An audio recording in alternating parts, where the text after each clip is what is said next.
तर हे 8 आवळ्याचा जे उपाय आहे तुमचं आयुष्य बदलून ठेवणार आहे, हे 100 नाही 1000% गॅरंटी आहे माझी. आणि मी तुम्हाला सांगते, तुम्ही 1 महिना.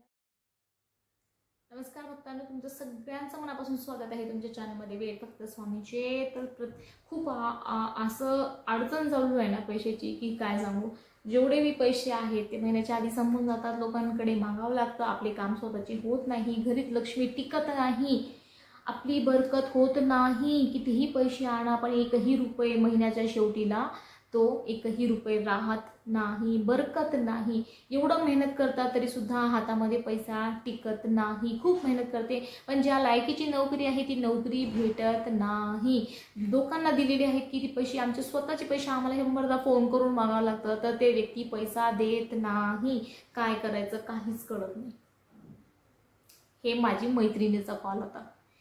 जस्ट असंच मी खूप दिवसानंतर तिला कॉल केले होते. तर तिचं हे सगळं प्रॉब्लेम, मी म्हणले ब्रह्मांडामधले जेवढे प्रॉब्लेम्स आहेत ते तुलाच दिलेले आहेत स्वामींनी, असं तिला हसले पण मी. तर काय करू मला कळत नाही आहे. ती माझी व्हिडिओ बघते, मग ती जस्ट असं समोरेसमोर बोललं पर्सनली तर वेगळा फरक पडतो म्हणून तिला कॉल केला होता की ते तुला काहीतरी आता माहिती आहे, तू स्वामी सेवामध्ये आलेली आहे, तू चांगले सेवा सांगते लोकांना की असं करा तसं करा, तर मलाही एक सांग की पैशाचं खूप जास्त हे आहे, तर काय करू मी. असं तिचं नाव घेणार नाही मी तसं, पण तिचं असं चालू होता की हां पैशाशी खूप रिलेटेड प्रॉब्लेम आहे.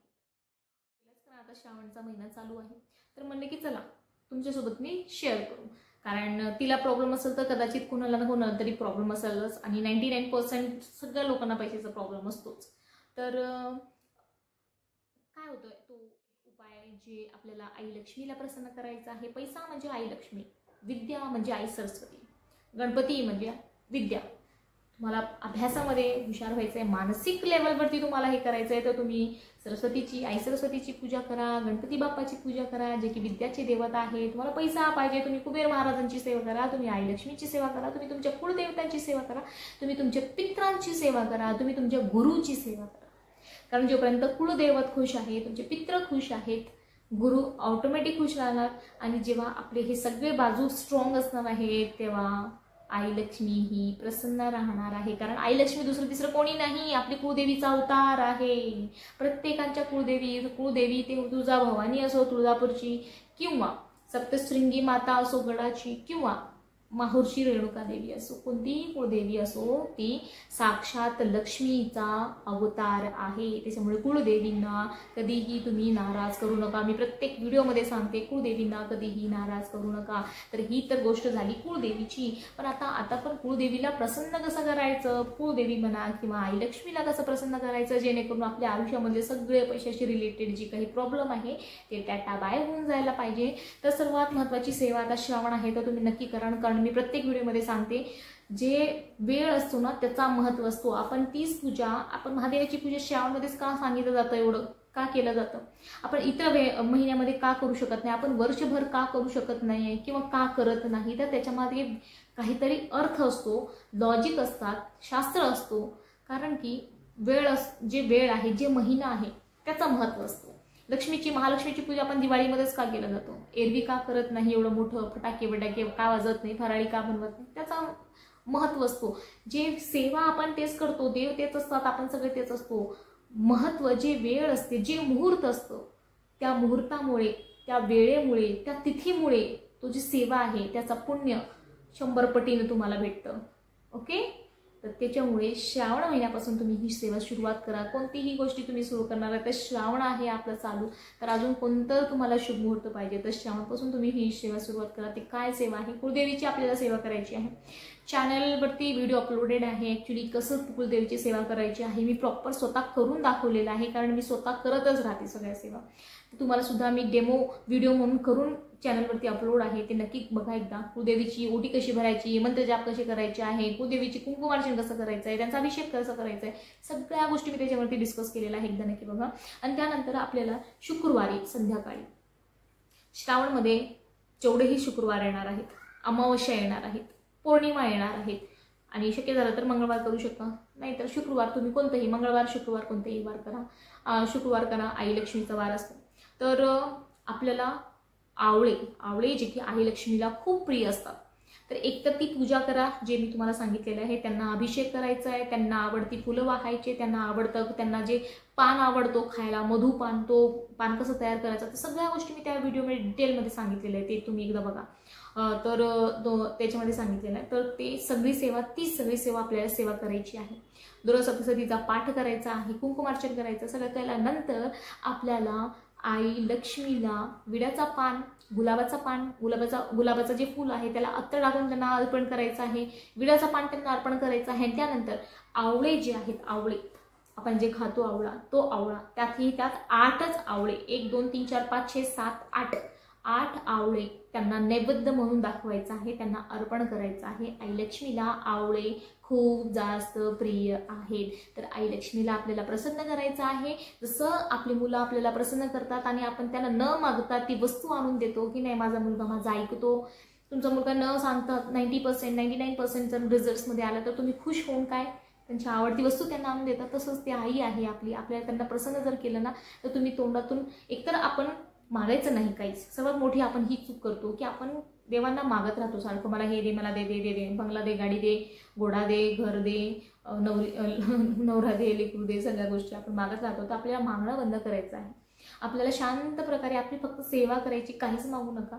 आपल्याला फक्त सेवा करायची आहे मनोभावे, दुसरं काहीच नाही. ते एकदा प्रसन्न झालं ना तर तुम्हाला मागायचं सुद्धा गरज पडत नाही, कारण ते देव आहे, त्यांना सगळ्या गोष्टी माहीत आहे. तुमच्या आयुष्यामध्ये काय चालू आहे, अप्स अँड डाऊन्स आहेत, कशाची तुम्हाला आता सध्याला गरज आहे, सगळं माहिती आहे त्यांना. तर तुम्हाला त्यांना गराने सांगायची गरज नाही की माझ्याकडे पैसाच नाही, माझ्याकडे हेच नाही आहे, त्यांनी मला असं केलं, त्यांनी मला असं बोललं, माझ्याशी असं वागलं, असं झालं तसं झालं, ते सगळं सांगत बसायचं नाही. फक्त तुमची मनोभावे सेवा करा. मी परत एकदा सांगते, ते जे व्हिडिओ अपलोडेड आहे आईचा अभिषेकापासून सगळ्या गोष्टी मी त्याच्यामध्ये सांगितलंय. पानाचा विड्याचा पान कसं तयार करायचं आहे, फूल कसं अर्पण करायचं ते कसं करायचंय, कुंकुमार्चन कसं करायचं, सगळ्या गोष्टी मी त्याच्यामध्ये सांगितल्या. तो व्हिडिओ बघा, तो सेवा तिकडची तुम्ही आईला हे करा, सेवा करा. आणि त्यानंतर तुम्ही आवळे जे आहे ते आईला त्याचा नैवेद्य दाखवा, धूप दीप अगरबत्ती ओवाळून त्यांची आरती करा, एक चांगली आरती, ऐगिरी नंदिनी ते तुम्ही आरती म्हणू शकता. नाही तर दुर्गे दुर्गड भाई जे तुम्हाला आवडतं ते आरती म्हणून पंचोपचारी त्यांची पूजा करून ते आवळे संध्याकाळी तुम्ही नैवेद्य म्हणून त्यांना दाखवून आरती वगैरे करून ते आवळे तसंच ठेवा. दुसऱ्या दिवशी मग ते उचलून आपण घरचे जेवढे बी मेंबर आहेत त्या सगळ्या मेंबरना ते आवळे खायला द्या. म्हणजे तो एक तो हेल्दी असतो, व्हिटॅमिन सी असतो, तुमची इम्युनिटी वाढणार आहे. त्यानंतर आईचा प्रसाद म्हणून तुम्ही त्याला ग्रहण करा. आणि ही सेवा तुम्हाला शुक्रवारी करायचं आहे, संध्याकाळी करा, केव्हाही करा. संध्याकाळी जास्त चांगलं असतं किंवा सकाळी करा, काही हरकत नाही. पण संध्याकाळी कशी आई लक्ष्मीची यायचं जसं वेळ असतो, आपण स्वतः मानतो की संध्याकाळी दिवा लावायच्या वेळेला आई लक्ष्मी आपल्या घरात येतात, तर संध्याकाळी केलेलं जास्त चांगलं असणार आहे. तर हे 8 आवळ्याचा जे उपाय आहे तुमचं आयुष्य बदलून ठेवणार आहे. हे 100 नाही 1000% गॅरंटी आहे माझी. आणि मी तुम्हाला सांगते, तुम्ही 1 महिना 2 महिना जसं जसं तुम्ही करणार आहे, एकदा केलं नाही काय झालं, दुसरा शुक्रवार केला, तिसरा शुक्रवार केला, चौथा केला, हा श्रावण संपेपर्यंत नक्कीच, म्हणजे 4-5 जर शुक्रवार तुम्ही केले आहेत ह्या उपाय, तर नक्कीच तुमच्या आयुष्यामध्ये बदल घडून येणार आहे. हे मी ओपन यूट्यूबवरती तुम्हाला सांगू शकते, चॅलेंज मी करू शकते. आणि जर नाही झालं तर मला कमेंटमध्ये येऊन नक्की हे करा. पण शर्त आहे की तुम्ही मनाने करा, भावाने करा, श्रद्धाने करा. कारण आपण मोठी पूजा तुम्ही कितीही करा, पण जर तुमची श्रद्धा नसेल, तुम्ही फक्त तिनं केली आहे, माझी मैत्रीण केली आहे म्हणून मी करणार आहे, किंवा मला सांगितलं गेलेलं आहे म्हणून मी करणार आहे, ह्या भावनेने तुम्ही जर केलं, किंवा मला मिळणार का नाही अशा जे निगेटिव्ह भावना आहेत ते घेऊन तुम्ही जर पूजा करणार आहे, तर त्याचा काहीच अर्थ होणार नाही आणि त्याचं फळ तुम्हाला भेटणार नाही. ही शर्त आहे. कारण कोणतंही काम करा, स्पेशली देवाची पूजा जेव्हा आपण करतो ते मनाने केलं तरच ते कुठं ना कुठं सिद्धीला जाते, त्याचा फळ आपल्याला लवकरात लवकर प्राप्त होतो. नाहीतर तो कितीही करा, तुम्ही आयुष्यभर पूजा करा, काहीच होणार नाही. कारण कुठं ना कुठं आपला स्वार्थ त्याच्यामागे लपलेला आहे, आपली निगेटिव्ह एनर्जी त्याच्यामध्ये लपलेली आहे. एखादी गोष्ट करताना आपण पॉझिटिव्ह होऊन पॉझिटिव्ह विचारानं त्या गोष्टी करायचा आहे, म्हणजे रिझल्टही पॉझिटिव्ह येणार आहे. तर तुम्ही ह्या जे उपाय आहे, पूजा आहे, सेवा आहे, ते नक्की करा. आणि खरंच मी 100% 1000% चॅलेंज देते, नक्कीच तुमचं आयुष्य बदलणार आहे. आणि आई लक्ष्मीचा आशीर्वाद तुमच्यावर राहणार आहे आणि तुमच्या घरामध्ये पैशाचं भंडार लागणार आहे. पण शर्त आहे की मनाने करा आणि प्रयत्न करत राहायचा आहे. नोकरीसाठी प्रयत्न करताय तर करा, एखादा कॉम्पिटिटिव्ह एक्झामसाठी प्रयत्न करताय तर प्रयत्न करा, बिझनेससाठी प्रयत्न करताय तर प्रयत्न करा. प्रयत्न करायचा आहे आणि मनाभावाने सेवाही करायची आहे. आपलं एफर्ट्स, आपलं इनपुट आपल्याला द्यायचं आहे, आउटपुट कसंही यावं ते देवावरती सोडून द्या. तुम्ही जे करू शकता, इनपुट तुमच्या हातात आहे, तर इनपुट तुम्हाला 100% द्यायचं आहे, प्रयत्न करायचा आहे. नाहीतर पूजा करून आयते घरी बसलं की पैसे येणार नाही, पाऊस पडणार नाही अजिबात. तर आपल्याला मेहनतसुद्धा करायची आहे त्यासाठी.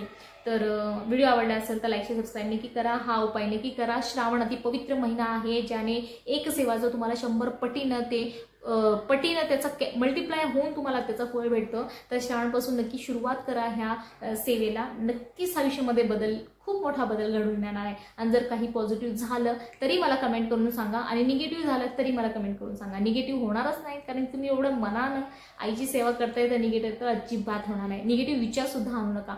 मी ही सेवा करते आणि आई मला ही सेवा माझे स्वीकारणार आहे आणि माझं सगळं काही चांगलं होणार आहे, हे पॉझिटिव्ह ऊर्जेनेच तुम्ही सेवा सुरुवात करा. बघा, पॉझिटिव्हच होणार आहे सगळ्या आयुष्यामध्ये. श्री स्वामी समर्थ. व्हिडिओ आवडल्यास लाईक सबस्क्राईब